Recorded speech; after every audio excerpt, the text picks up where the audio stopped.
Salut tout le monde, ici Charles Raymond de Raymond vs Bass. J'espère que vous allez très bien aujourd'hui. Pour cette vidéo, je vais répondre à des questions que j'ai reçues dernièrement sur les réseaux sociaux, Instagram, Facebook. J'ai eu beaucoup de questions très similaires concernant la pêche hivernale, genre comment trouver un spot quand on n'a pas de sonore, quelle canne utiliser quand on pêche au brochet, des leurres pour la perche chaude, plein de questions dans ce genre-là, puis je pense que ça mérite une vidéo de ça, alors on fait ça à l'instant. J'espère que vous allez bien aimer. Si oui, un petit j'aime, c'est tout le temps cool. Et sans plus attendre, ben, on commence dès maintenant. Bon visionnement tout le monde. Pour commencer, je vais répondre à la question sur les leurres. J'ai eu beaucoup de demandes pour une sélection de leurres à perche chaude, mais en même temps, je vais répondre aussi pour les leurres à doré, brochet, crapet soleil. Un mix de tout ça. J'ai pas une énorme sélection et je suis pas un grand connaisseur de tous les leurres, mais j'en utilise quand même quelques-uns. Et de plus en plus, là, je fais des tests et je vois que il y a vraiment des grandes différences. Certains leurres sont mieux que d'autres pour certaines situations. Checkez bien, on va commencer. J'ai ma canne ici avec déjà un petit leurre que vous avez peut-être vu dans une dernière vidéo. C'est vraiment minuscule. On appelle ça une micro-jig, une bébite aussi, on peut appeler ça de même. C'est vraiment petit, là. Au début, quand j'ai vu ça, la première fois, j'étais comme, c'est petit. Mais avec la pratique, là, on réalise que, au contraire, c'est la parfaite grosseur pour pêcher la perche chaude et le crapet soleil. C'est ça ici, une micro-jig. Le poids exact, je le sais pas. Je sais que c'est petit puis ça se vend dans différentes grosseurs également. Mais vraiment efficace.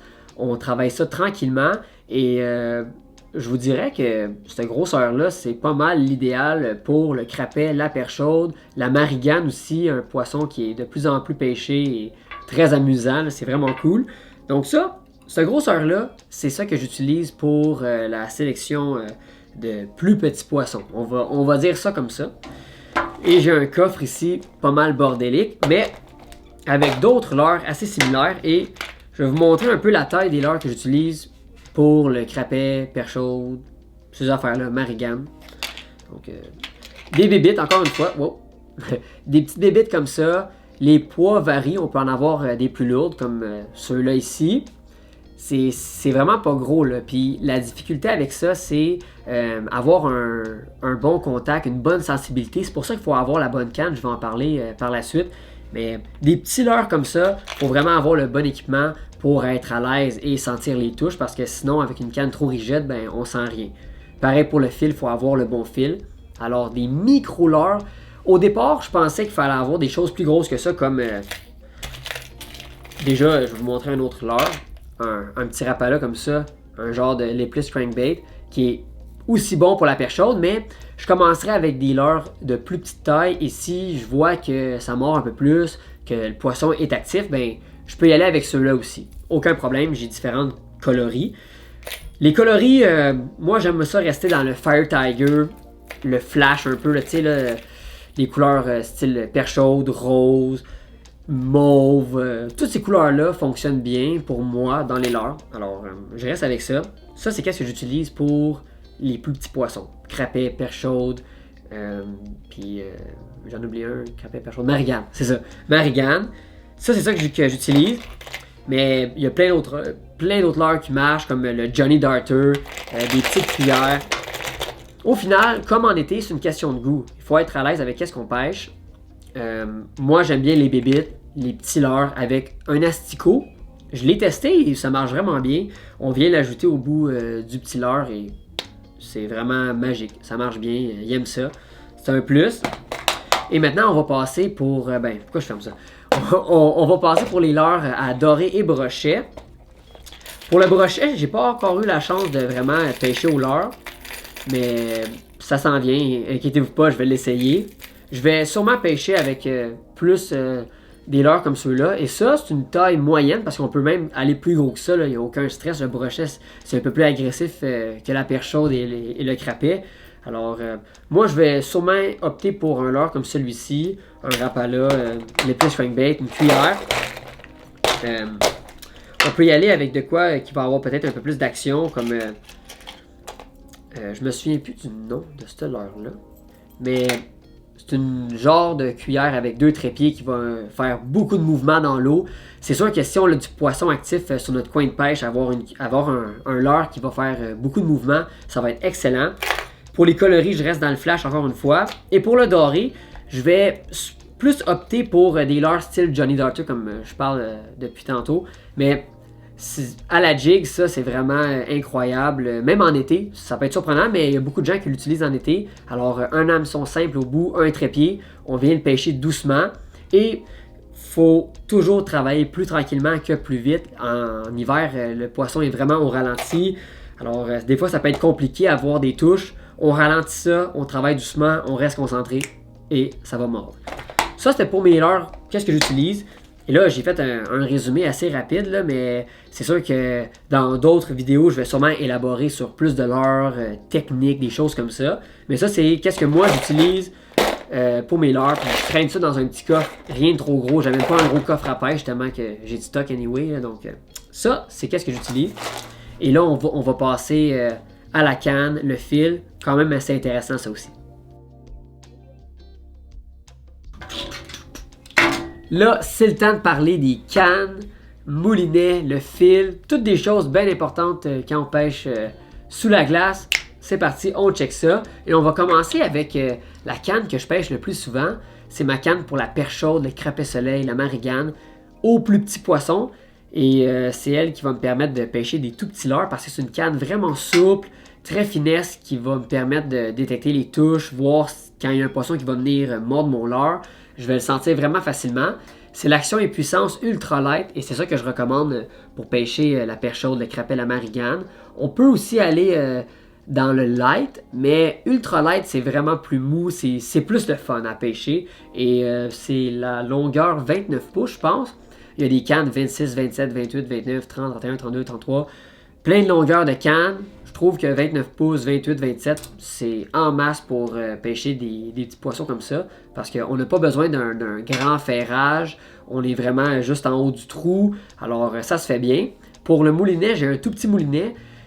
Pourquoi? Parce que avoir un plus petit moulinet, ben, ça permet d'avoir... c'est plus confortable sur la canne, c'est mieux balancé. Et on ne remplit pas le moulinet avec 2 km de fil. Ici, j'ai du fil en plus, 5 livres test à mon avis, 5 livres de résistance. C'est un monofilament orange. Et j'ai des cannes avec du fil jaune. Je pense qu'ici, c'est un 4 livres. Et pourquoi on utilise des tout petits fils? Ben, parce que sur la glace, on a une petite canne, on prend notre temps. Et puis, même quand on va prendre un gros poisson, un poisson comme un brochet, un doré, le poisson n'a pas besoin de passer à travers de la végétation, des branches, plein de choses comme ça. Généralement, c'est vraiment à la verticale, alors on peut se permettre d'utiliser un fil avec un diamètre beaucoup plus bas. Et c'est sûr que c'est un fil avec une plus grande élasticité, le monofilament. Alors, on est capable d'avoir un combat avec des coups, des bons coups de tête, des choses comme ça. Et on va toujours être en mesure de ramener le poisson. Et une question qui m'a été posée, c'est vraiment pertinent. C'est pourquoi j'utilise des fils de couleur et non comme un fil transparent traditionnel comme le monofilament ou le fluorocarbone qui se rapproche vraiment du transparent. C'est parce que en général, je pêche en eau foncée, en eau chocolatée. Et c'est un fil tellement bas en diamètre que la couleur apparaît presque pas. J'ai pas vu de différence, pour être franc avec vous. C'est pour ça que j'utilise des fils de couleur. En eau sale, on peut se permettre d'avoir des fils de couleur bleue, jaune, vert, orange, la couleur que vous voulez. C'est sûr que quand on pêche un lac ou une rivière, que l'eau va être beaucoup plus claire, transparente aux yeux des poissons, je vais toujours recommander un fil transparent comme un fluorocarbone, un monofilament transparent parce que c'est certain que la visibilité va être beaucoup mieux pour les poissons et la présentation c'est toujours très important. Mais le fil jaune ici avec ma micro jig là, ça paraît presque pas dans l'eau, surtout quand on est dans un eau sale avec beaucoup de végétation. C'est pour ça que je me le permets, mais c'est une bonne question et encore une fois, c'est une question de confiance, une question de goût. Moi, j'ai jamais eu de problème avec ça. Il y a des gens qui jurent juste au fil transparent. Moi, mon fil jaune dans l'eau, ça paraît pas vraiment pour moi. J'ai pas vu de différence. C'est pour ça que je l'utilise. Et encore une fois, quand on utilise une petite canne, un plus petit moulinet, toujours un bon système de frein, c'est bien important quand on va aller fighter des poissons comme le doré, le brochet qui vont se débattre un peu plus. Pareil pour quand on va faire la sélection de cannes, quand on va aller viser des espèces qui sont un peu plus fighter, un peu plus lourdes aussi comme le brochet, le doré, l'achigan. La sélection d'action et puissance de cannes va être très importante. On va souvent prendre des cannes medium fast, medium heavy fast, des cannes un peu plus rigides mais avec de la souplesse qui vont quand même nous permettre de faire un bon combat et ramener le poisson facilement. Et c'était pas mal ça pour cannes et moulinets. Faut rester simple. C'est sûr que les détails vont nous donner plus de chance quand on a de l'équipement vraiment approprié pour le poisson, mais restez simple, c'est la pêche hivernale, c'est le fun. Puis là, on va passer à une des dernières questions que j'ai eues. Comment trouver un spot de pêche quand on n'a pas de sonore? Et j'ai quelques petits trucs vraiment cool pour ça. Bon, qu'est-ce qu'on fait quand on s'en va faire une prospection sur la glace et on n'a pas de sonore? C'est une bonne question et pour être bien franc avec vous, je suis un excellent candidat pour vous répondre parce que dans les 2 dernières années, j'avais aucun sonore et j'ai toujours réussi à faire des belles pêches et j'avais quelques trucs qui m'ont aidé à découvrir des bons spots et connaître un peu mieux la végétation et mon secteur en tant que tel. Donc je vais vous partager ça, mais avant qu'on jase de ce sujet, j'aimerais dire que c'est pas obligatoire d'avoir un sonore pour aller pêcher sur la glace. C'est sûr que c'est un avantage, ça l'aide, mais c'est pas obligatoire. Donc c'est ça que je voulais dire. Et pour revenir sur le sujet, qu'est-ce que moi j'utilise pour savoir si mon spot est bon? Ben, premièrement, je vais me servir de Google Maps avec la vue satellite. Je vais déterminer si mon secteur a de la végétation, est-ce que c'est une baie, est-ce qu'il y a du courant. On est tous capables de voir ça visuellement avec cette application-là qui est vraiment incroyable pour la pêche. Mais je vais essayer de retrouver de la végétation, je vais essayer de retrouver des embouchures, des baies, je vais essayer de trouver des structures à l'aide de la vue visuelle qu'on a. Et ça va déjà me donner un très bon indice. Après ça, je me sers de Navionics. Navionics, c'est une application qui sert à voir un peu les profondeurs sur notre plan d'eau. Et déjà, avoir les profondeurs, ça va être un gros plus parce que on peut avoir notre téléphone avec nous à la pêche et avec notre localisation GPS. On est capable d'être en temps réel sur notre spot et voir on a combien de profondeur. C'est vraiment utile, c'est comme avoir un sonore mais sur le téléphone. Alors Navionics, c'est excellent comme application. Puis Google Maps aussi, vraiment utile, je me sers de ça. Aussi avec la perceuse, qu'est-ce que je fais? C'est quand je perce, je vais porter attention pour voir s'il y a de la végétation qui va ressortir de la slotch. S'il y en a, ben c'est sûr que ça peut être un bon indice parce que la végétation, le brochet, la perche chaude, le doré vont se tenir proche de là. Et c'est une belle place pour mettre des brimbales avec un appât mort dans l'eau. Je me sers beaucoup des brimbales quand j'ai pas de sonore parce que c'est comme pêcher à la ligne morte. C'est le fun, on voit des drapeaux se lever. Puis c'est un bon moyen de savoir s'il y a du poisson. Et aussi, si vous voulez essayer de pêcher avec des leurres, même si vous n'avez pas de sonore, le meilleur truc que je peux vous donner puis que j'ai appris dernièrement, c'est vraiment pêcher tranquillement. On laisse couler le leurre. Et d'habitude, quand on pêche sur la glace, comme moi quand j'ai commencé, je pêchais comme ça. Je jiguais de même, puis je portais pas trop attention. Je jiguais, puis je m'attendais qu'une perche chaude ou un crapet allait mordre. Mais je réalise qu'il faut pêcher encore plus lentement que ça. Donc, regardez ma main, c'est à peu près comme ça qu'on pêche pour la perche chaude et le crapet, même le doré. Mais généralement, on veut pêcher plus lentement que plus vite. Et si ça mord, ben, on peut aller un peu plus vite, mais regardez à quelle vitesse que je vais pêcher.